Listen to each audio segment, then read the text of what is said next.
Welcome to the ISO Show, dispelling myths and sharing tips for success to improve your business with ISO standards, with your host, Mel Blackmore.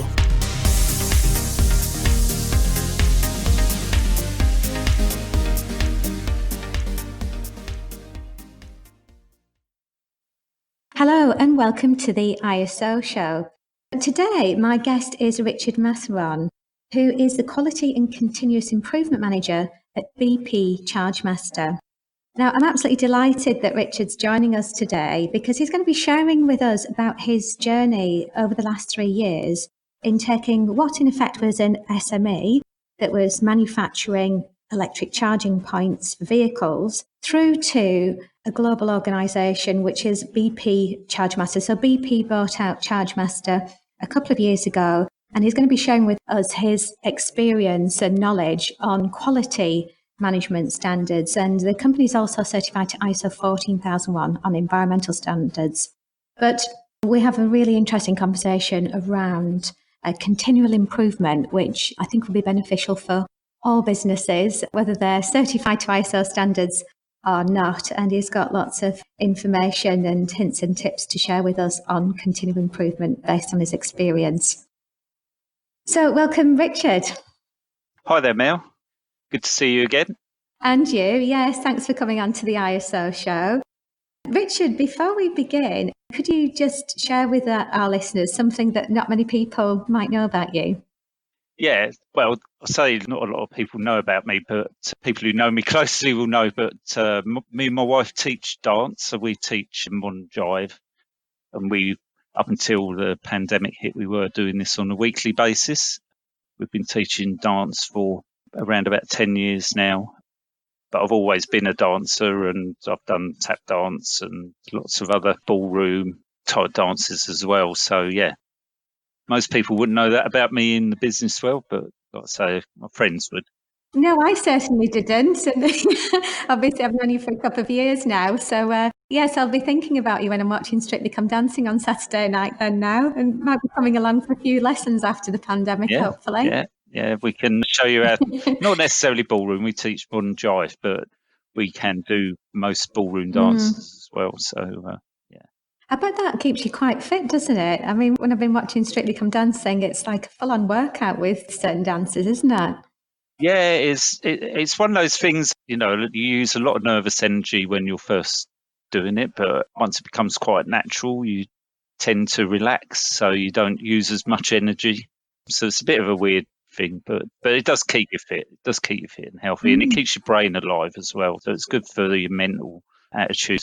There's a lot of people that come to the dance classes, don't really have much of a social life outside of, their friendship group or their family, and it allows them to meet up with other people. So, it's a good all-round type of activity that you can do to get yourself into that well-being. Yeah, and sounds like a lot of fun too. Cool. Yeah, it is good fun. Yeah. Great. So moving on to what you do then. So obviously I gave a brief introduction, but could you just provide a bit of an overview on BP Chargemaster and what you do there? Yes, so BP Chargemaster, as it is now, we provide a full service for electric vehicles for the charging of them. So that's the on-street units that you see around towns and cities now, and also the home units that you can install at home to charge your vehicles. We fully support that. So we have customer services, we have sales team that sell into the commercial market, and we've got production as well. So we actually manufacture the product on site. We also have a development team that bring in new products into the marketplace. That's on hardware and on applications and software as well. And there's some new products that we're going to be releasing not too distant future into the market. They'll be right on the edge of current technology that's available, both in terms of software and the hardware that we're developing. And are you finding that there's an increase in demand over the last year or so with, the purchase of electric vehicles and then therefore the demand for the electric charging points?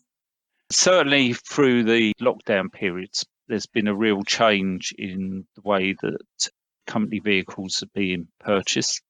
at the beginning of this year, there was a little bit, we was expecting a larger growth than there was. So it did actually fall short of where all the predictions were with big electric vehicles. But all of the business vehicles now, they seem to have turned that round and decided that they're going to actually get people into buying electric vehicles rather than plug-in hybrids, which is the way it was going. Now they seem to be going all electric, but a lot of that has been driven out of the government incentives. So you're getting an electric vehicle now, you don't pay any tax on it other than the value on your income tax. So you can get a vehicle that's a very low rate compared to a combustion engine vehicle. Yeah, I've just recently got a new car actually, which is a hybrid, through a business lease. And there's a massive tax incentive there for businesses, isn't there, to pay a very minimal amount of tax compared to what you would normally pay with, diesel or petrol vehicles. I mean, we do have quite a number of listeners internationally, but here in the UK, there is also a support to get those charging points installed at your own home as well as businesses, isn't there? Yeah, that's through the OLEV grant. So government at the moment give you £300 against your install, and we actually put all that in place for you. So when you call and want to have that install, once you confirm that you'll get an electric vehicle and get the registration, then you can do that through us. So we will claim that £300 and reduce your install cost accordingly. So win-win then, basically. Win-win for the clients, including me, because I've got a charging point, but also win-win for BP Chargemaster and also win-win, I think, for the environment, most importantly, isn't it? So we can try and reduce our carbon emissions, which is fantastic all around. So could you just share with us a bit about your role as Quality and Continuous Improvement Manager at BP Chargemaster, Richard? Yes, as you can imagine, my role as Quality Manager, it sits across all of the business. There's no real areas of the business I don't get involved in. Although my major background is in manufacturing, because I've been in quite senior roles in the past, I also understand the functionality across the whole business, right up to the leadership team and sales. So I get involved in all of those parts of the business and supply management as well. But I also cover part of my job role outside of the quality management is digital security as well. So it does mean that I get to see a lot of information coming to me, and I can get involved in setting the processes correctly to ensure that there's quality built in throughout the organisation.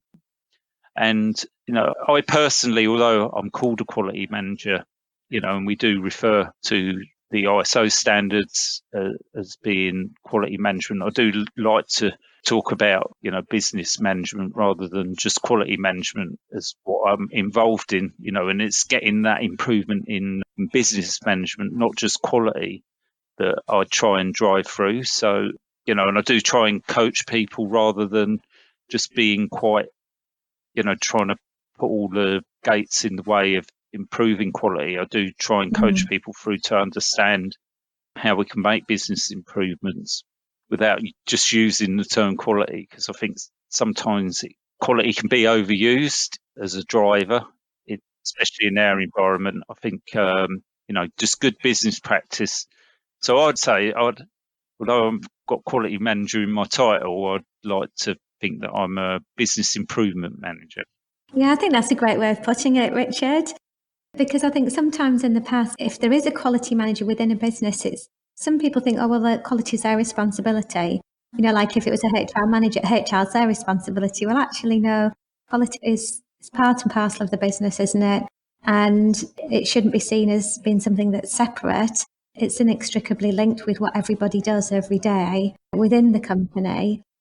And I thought it was interesting when you first mentioned about security of information processes and things like that. So again, I think, in terms of information that's managed through your systems, I think there are so many different factors now with not just 9001, but other standards that we need to take into consideration. And that is an entire business matter, isn't it? It's not just one particular area.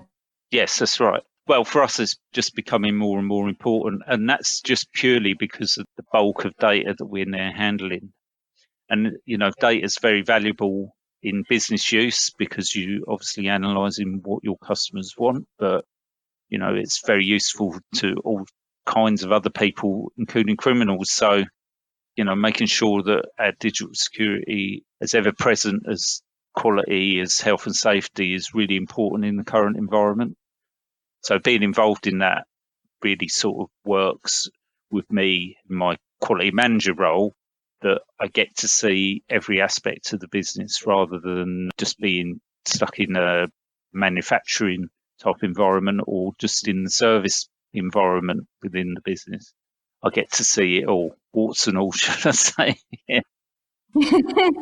Well, I think that's really interesting about the role, isn't it? That you are involved in all aspects of it, because even, from an initial inquiry coming in right through to, customer service and billing, that's all part of that customer journey. And it's something that is all part of 9001 and 14001 for that matter as well, as far as, waste and the impact of your services on the environment. One of the things that I'd be really interested to get your thoughts and opinions on, and also your experience, is going from an SME, which Chargemaster was. So just to kind of put this into context, when Blackmores first started working with Chargemaster, there was an office location and also a factory at Luton, and that was growing exponentially through to the demand of electric charging points. We implemented ISO 9001 and 14001, but then as the company grew and grew and obviously got bought out by BP, you then had that challenge to then kind of take that system from the kind of the SME type culture into this multinational organisation. I would just really appreciate, again, your views and opinions on how to kind of best manage that transition, because there'll be a lot of listeners who are in a situation where they might be working for an SME, but they are growing even through a pandemic. It obviously all depends on the industry, or they might have future plans for growing, or they might have been bought out by a larger company. Can you just share with us a bit about your experience there, please, Richard? Yeah, we'll do. Well, I'll start with a bit of my history. So my quality management role, I did a lot of the original Institute of Quality Assurance training courses. So I became a quality professional back in the late 80s. And once I'd found my way and got into a management position, I ended up working in a plastic injection molding company that I worked there for 15 years and actually ended up being the general manager there. But that started when I first went to the business. We were turning over around about 4 to 5 million, and the company actually grew to 25 million just before I left. I moved on of my own accord. So again, we went from no processes, no written procedures, and this was moving from 5750 into ISO 9001. So it was quite a long time ago, and it was much more prescriptive around writing procedures. So seeing that transition, even at that early stage, and being in a company that also grew very rapidly at that time, particularly around when we had all the new Polish and Lithuanian workers coming to the UK, it really grew around that whole thing coming up. But we had to put all the controls in place to ensure that the product that we were manufacturing for blue chip companies really had all the processes and everything in place to ensure that the quality was correct at that time. So that was sort of my transitional background. I've also, another previous role was moving from ISO 9000 into AS 9100. And we did transition there. So I'm quite used to businesses that are having that transition from one standard and growing into the new one, if you like. So that was one of the things that I saw although we didn't know that BP were going to buy us when I first started, but I knew that Chargemaster was obviously going to be a company that was going places just because of the electric vehicle market. So I knew we were going to be in this transitional phase of business, and that for me I always saw as something I enjoyed doing. So that's the first thing. People are frightened to change in a lot of ways, and coming in, and I think I supported it quite well, was seeing that change going on through the organisation, even to where we are today.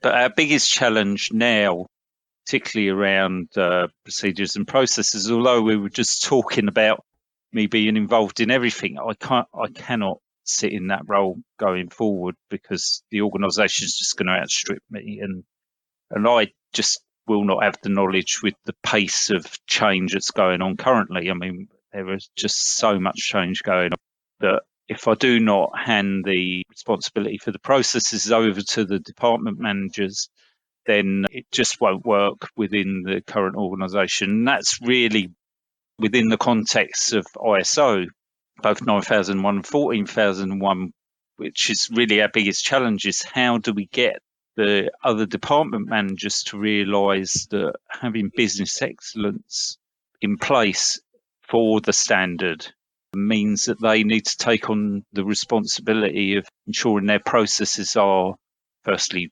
correct, that they follow, good business practice, and that we're constantly improving them. And really that is the biggest thing as we move from a SME into the corporate world.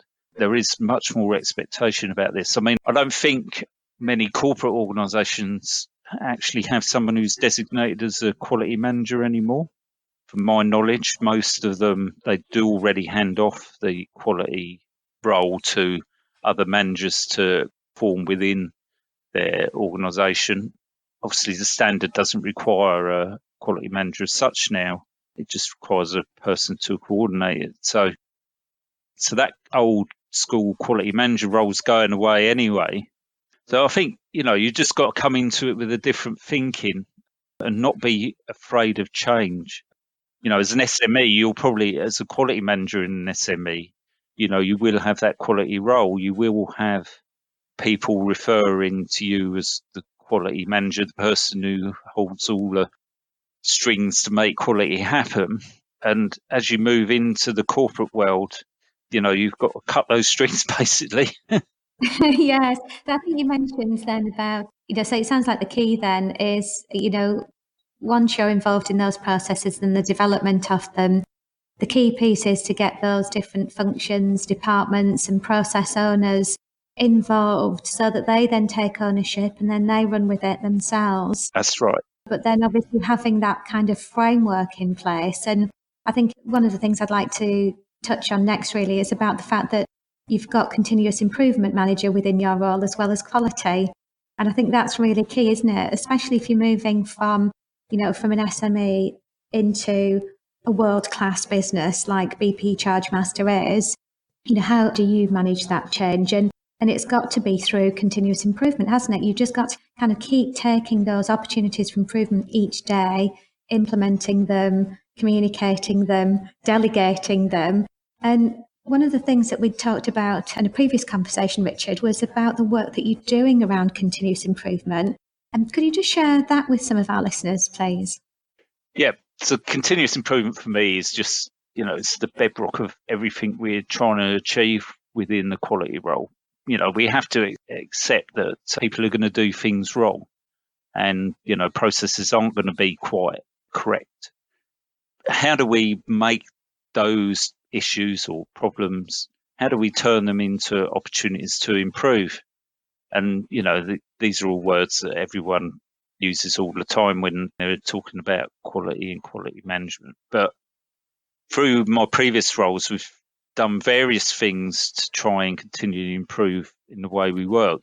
And, the typical thing is suggestion boxes and maybe even email suggestion boxes these days. Having a board up in a room and where people can put post-it notes on, that type of thing.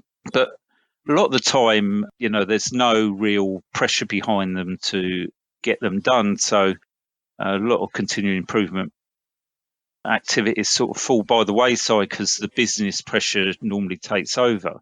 So one of the things that's very keen on doing, and that's why it's part of my role or part of my job title, was to get the continuing improvement process actually working. And, a lot of organisations now do have a continuing improvement manager who looks after this because they understand how key it is to their overall performance going forward. But again, because we wanted to break down the responsibilities into the different departments, we wanted to find a way to make this work, but we can have an overview. So what we've done is we've used one of the online ticketing systems that you can use, which is Azure DevOps. There are quite a few out there. There's Jira, and there's quite a few. I can't remember the names of all of them now. But what it allows you to do is set up a board where you can start setting priorities and actually set out actions.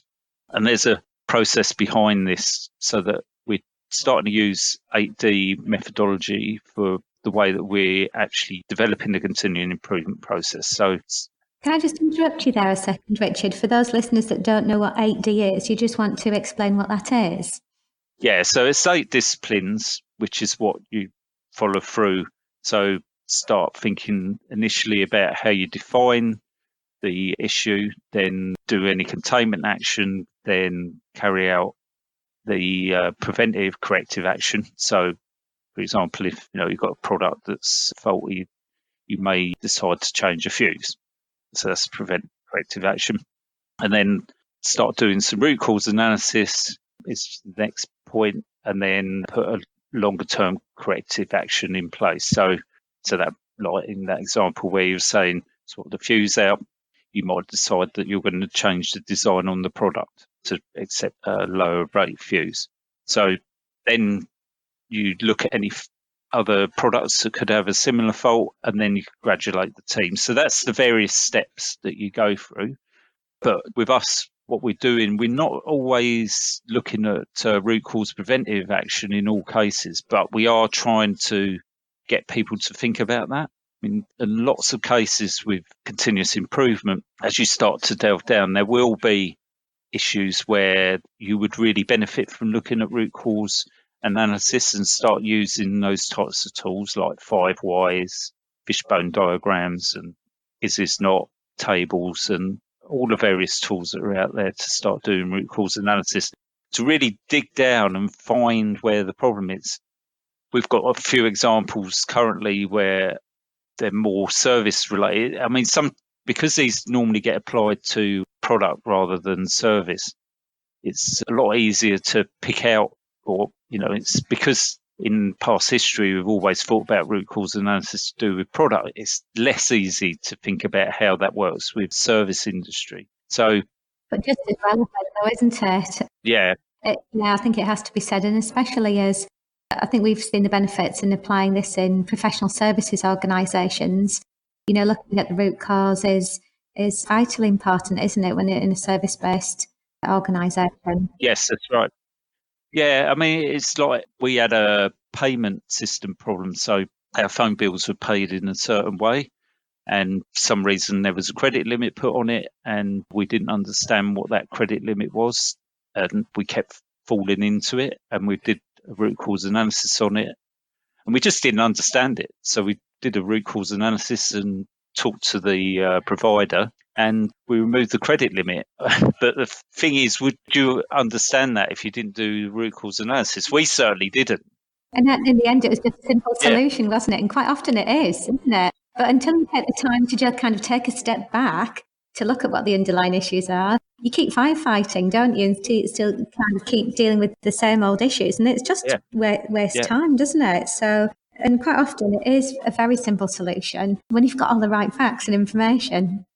Yeah. I mean, it seemed like on the surface, just pay the bill. But of course, the bill kept hitting us. We kept going over the credit limit, and the phones all dry. It always seems to happen at a weekend as well for some reason, at the worst possible moment. So, and we just didn't understand why it kept happening. But so we did some root cause analysis on that, and we've managed to solve that problem. Like I say, it's difficult applying it or thinking about how you can apply that type of thinking in the service industry, because it's just something that's never really been thought about. So I think there's a real benefit in using the continuing improvement process. And I know it's been about for a very, very long time, but we're thinking about it with 8D and the tools to look at root cause. It really does have a big business effect. Yeah, and I think sorry to interrupt, I was just going to say, in terms of the big business effect, it's the only way you can kind of demonstrate the benefit of going through that continuous improvement process is through the tangible results, isn't it? So are you managing to kind of capture that within your dashboards and systems that you're using for continuing improvement? Yeah, well, that's the great thing with the Azure DevOps system, is that you can see them all driving through. We've also got just a simple dashboard to see the progress of them, so we can see what stage they're at and how many are at each stage. And it might seem a bit counterintuitive that we're trying to measure the issues, if you like, but we want to see as many as we can, because the higher the figure, the better, actually. Like I say, it's a bit of a weird thing to think about in that way, but if you think that the more issues that you pull out of the background data, the bigger the improvement, or the bigger the overall improvement by doing that. If you sit blindly with people hiding stuff away, that's when you're not improving, you're not finding those hidden issues that will end up being a quality problem. Well, certainly it will affect your customer, which is what you're trying to... Exactly, which is the last thing to avoid, And I think it's only really, you mentioned, some companies do just kind of brush issues under the carpet when you just can't afford to stand still and do that, can you? It's easy to do that. And all businesses have issues and problems. Every single business does. But it's only those systems that have got the, great quality systems in place for the business that they can actually really get everybody working together as well to make those improvements. And that's where you've got a dynamic and proactive organisation that is going to go places. That's right. Yeah, that's it. It's really about that transformation. No one's really, although a lot of business ideas talk about how to transform organisations, whenever you review them, they're all built around the continued improvement process. Really, deep down, that's the backbone of what transformation's all about. Well, it is in my mind anyway, and everything I've read's never told me anything different from that. So, Well, actually, I was just talking about reading. It was kind of coming to the close now for the interview, sadly. But one of the questions I was going to ask you was about if you could gift a book to somebody, what would it be and why? Yeah, so we had a brief chat about this. But one of the books that I've really enjoyed reading and that I've passed on to a good friend of mine who's a consultant is a book called Egonomics. It's by David Markham and Stephen Smith. And it really explains to you about your ego and the egos of people around you. And the title says, what makes ego our greatest asset or the most expensive liability? And I think understanding that is a real benefit. And my friend who I've sent it to, who's in Canada, is a business consultant out there, and she actually has taken some of that context and uses that as part of her consultancy. So I think it's a great book, and I think anyone would find some real value in reading it. Yeah, sounds interesting. Not just to find out about your own ego, because I think some people think, I haven't got an ego, but I guess everybody does. Yeah, that's right. And understand about other people's egos. Yeah. So I think I might have to read that to discover a bit more about the topic. Yes. I'd definitely recommend it. I definitely recommend it. So. Cool. Well, we'll include reference to that in the show notes, and we'll also include reference to BP Chargemaster as well, if anybody wants to find out a bit more about the organisation. But thanks very much for joining me today, Richard. I really enjoyed talking to you, and thanks very much for sharing your experience and hints and tips with our ISO Show listeners today. Yeah, thank you very much for inviting me, Mel, and I know we'll continue with Blackmores for the future, and I do very much enjoy the consultants that we work with, and and your valued input as well. Brilliant. Yeah, lovely. Excellent. Well, thanks very much for listening, and I look forward to catching up with our ISO Show listeners on the next ISO Show.